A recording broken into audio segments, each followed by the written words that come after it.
بسم اللہ الرحمن الرحیم یا ایہا الذین آمنوا اتقوا اللہ ولتنظر نفس ما قدمت لغد واتقوا اللہ ان اللہ خبیر بما تعملون۔ اے ایمان والو، اللہ سے ڈرتے رہو اور ہر شخص کو دیکھنا چاہیے کہ اس نے کل یعنی آخرت کے لیے کیا سامان بھیجا ہے، اور ہم پھر کہتے ہیں کہ اللہ سے ڈرتے رہو، بے شک اللہ تمہارے سب اعمال سے خبردار ہے۔ بسم اللہ الرحمن الرحیم، الحمد للہ رب العالمین، والصلاة والسلام على اشرف الانبیاء والمرسلین وعلى آلہ واصحابہ اجمعین ومن تبعہم بإحسان الى یوم الدین۔ قابل صد احترام حضرات شائقین و شائقات سچا پیغام، السلام علیکم ورحمۃ اللہ وبرکاتہ۔ آج کی محفل میراث النبی کے نورانی پروگرام میں آپ کا استقبال ہے۔ اہلا و سہلا مرحبا۔ ہم آپ تمام حضرات و مستورات کا خیر مقدم کرتے ہیں۔ محترم حضرات و خواتین، تعلیم کا آغاز ہو رہا ہے۔ سب سے پہلے آداب تعلیم کا لحاظ کرتے ہوئے تعلیم کی طرف متوجہ ہو جائیں۔ پورے دھیان سے سننا، عمل کی نیت سے سننا اور تبلیغ کی نیت سے سننا، یعنی سنی ہوئی باتیں دوسروں تک پہنچانے کے جذبے سے سننا چند خاص آداب تعلیم ہیں۔ امید ہے کہ آپ حضرات ان آداب کا ضرور خیال رکھیں گے۔ جزاکم اللہ۔ بسم اللہ الرحمن الرحیم۔ مسلم ابن یسار رحمۃ اللہ علیہ ایک دن نماز میں مشغول تھے کہ اچانک ایک شامی ڈاکو گھر میں داخل ہوا اور گھر والے گھبرا کر اس کے ارد گرد جمع ہو گئے۔ جب گھر والے شامی ڈاکو کے پاس سے ہٹ گئے تو مسلم ابن یسار رحمۃ اللہ علیہ کی بیوی نے ان سے کہا، یہ شامی گھر میں داخل ہوا، ہم لوگ گھبرا کر اس کے آس پاس جمع ہو گئے، آپ کے کان پر جوں تک نہ ریگی؟ فرمانے لگے، مجھے تو کچھ پتہ ہی نہ چلا۔ میمون ابن حیان رحمۃ اللہ علیہ فرماتے ہیں، میں نے مسلم ابن یسار رحمۃ اللہ علیہ کو نماز میں کبھی التفات کرتے ہوئے نہیں دیکھا، نہ کم نہ زیادہ۔ خدا کی قسم ایک مرتبہ مسجد کی دیوار منہدم ہو گئی، گر گئی، جس سے بازار والوں میں کھلبلی مچ گئی، مگر مسلم ابن یسار رحمۃ اللہ علیہ نماز میں اس قدر منہمک تھے کہ مسجد میں کھڑے نماز پڑھتے رہے، انہیں کچھ بھی پتہ نہ چلا۔ مسلم ابن یسار رحمۃ اللہ علیہ جب نماز پڑھ رہے ہوتے ہیں تو یوں لگتا گویا وہ پڑا ہوا ایک بے حس اور بے حرکت کپڑا ہے۔ حضرت سلیمان تیمی رحمۃ اللہ علیہ کے مؤذن معمر کے حوالے سے منقول ہے، سلیمان تیمی رحمۃ اللہ علیہ نے میرے پہلو میں عشاء کی نماز کے بعد نوافل پڑھنا شروع کر دیا، اور میں نے انہیں تبارک الذی بیدہ الملک، یعنی بڑی بابرکت ہے وہ ذات جس کے قبضہ قدرت میں ہے، تمام بادشاہت پڑھتے ہوئے سنا۔ اور جب آپ اس آیت پر پہنچے، فَلَمَّا رَأَوْهُ زُلْفَةً سِیئَتْ وُجُوهُ الَّذِینَ كَفَرُوا، جب وہ دیکھیں گے اس عذاب کو قریب سے تو جنہوں نے کفر کیا ان کے چہرے بگڑ جائیں گے۔ تو اس آیت کو بار بار دہرانے لگے، یہاں تک کہ مسجد میں سے اکثر آدمی چلے گئے اور بہت کم لوگ باقی رہ گئے، اور میں بھی انہیں چھوڑ کر چلا گیا۔ اور جب میں فجر کی اذان دینے کے لیے دوبارہ مسجد گیا تو میں نے دیکھا کہ آپ اسی جگہ کھڑے ہوئے ہیں، اور جب میں نے قریب جا کر آپ کی آواز سنی تو آپ اسی آیت کو دہرا رہے تھے۔ فَلَمَّا رَأَوْهُ زُلْفَةً سِیئَتْ وُجُوهُ الَّذِینَ كَفَرُوا، اور ابھی تک اس سے آگے بھی نہیں بڑھے تھے۔ حضرت صفوان رحمۃ اللہ علیہ نے 40 سال اپنی کمر زمین سے نہیں لگائی، بالکل سوتے نہیں تھے، اور سجدہ کرتے کرتے آپ کی پیشانی کا گوشت اڑ گیا تھا اور سجدے کی جگہ پیشانی کی ہڈی ہی نظر آتی تھی۔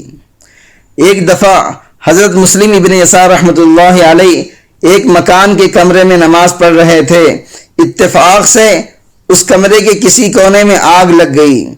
آپ برابر نماز میں مشغول رہے۔ سلام پھیرنے کے بعد گھر والوں نے عرض کیا، حضرت تمام محلے والے آگ بجھانے کے لیے جمع ہو گئے، لیکن آپ نے نماز نہ چھوڑی، حالانکہ ایسے وقت تو فرض نماز کی نیت توڑنا بھی جائز ہے۔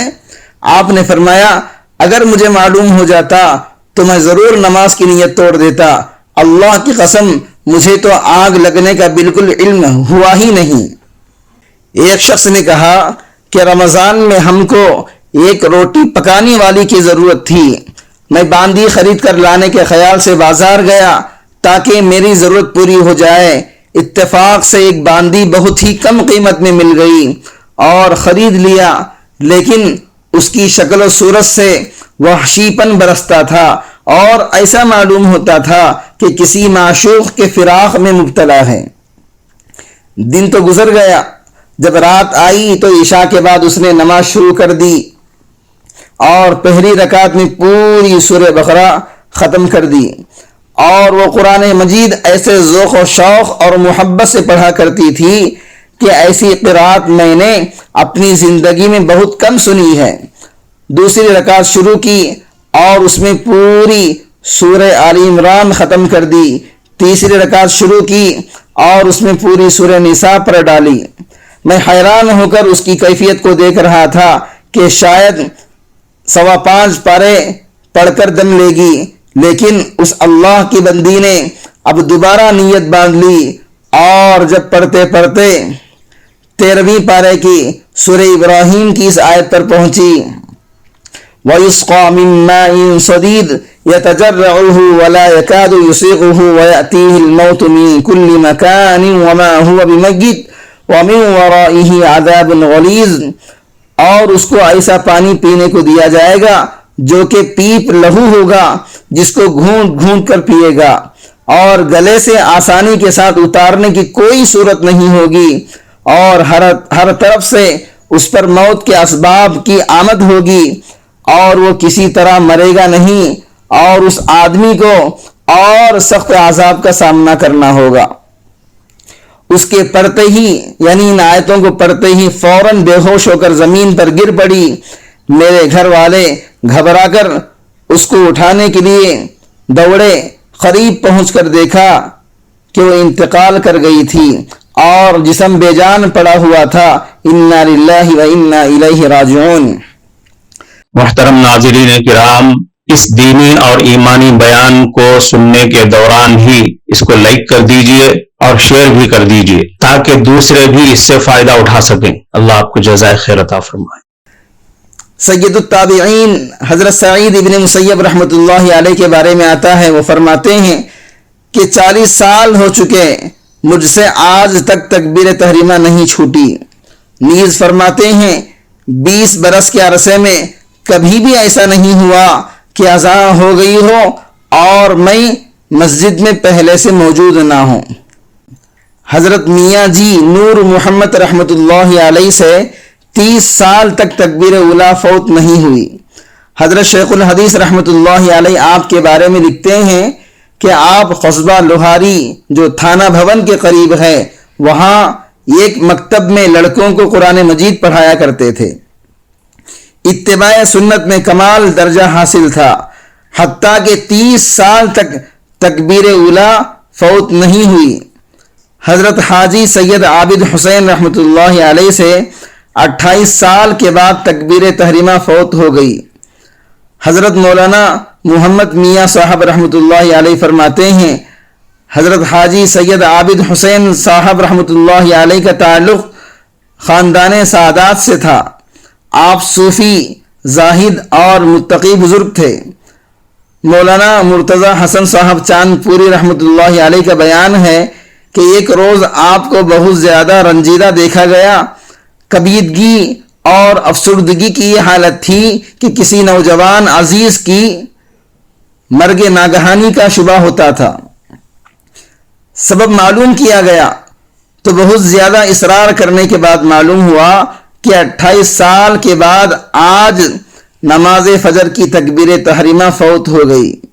حضرت مولانا رشید احمد گنگوہی رحمۃ اللہ علیہ دیوبند کے جلسے دستار بندی میں آپ تشریف لائے تو غالباً عصر کی نماز میں ایک دن ایسا اتفاق پیش آیا کہ مولانا محمد یعقوب صاحب رحمۃ اللہ علیہ نماز پڑھانے کے لیے مصلی پر جا کھڑے ہوئے۔ مخلوق کے ازدحام اور مصافحے کی کثرت کے باعث باوجود عجلت کے جلدی کرنے کے جس وقت آپ جماعت میں شریک ہوئے ہیں تو قرات شروع ہو گئی تھی۔ سلام پھیرنے کے بعد دیکھا گیا تو آپ اداس اور چہرے پر اضمحلال برس رہا تھا اور آپ رنج کے ساتھ یہ الفاظ کہہ رہے تھے کہ افسوس 22 برس کے بعد آج تکبیر اولیٰ چھوٹ گئی ہے۔ کفارہ مجلس کی دعا پڑھ لیجئے۔ سبحانک اللہم و بحمدک اشہد ان لا الہ الا انت استغفرک و اتوب الیک۔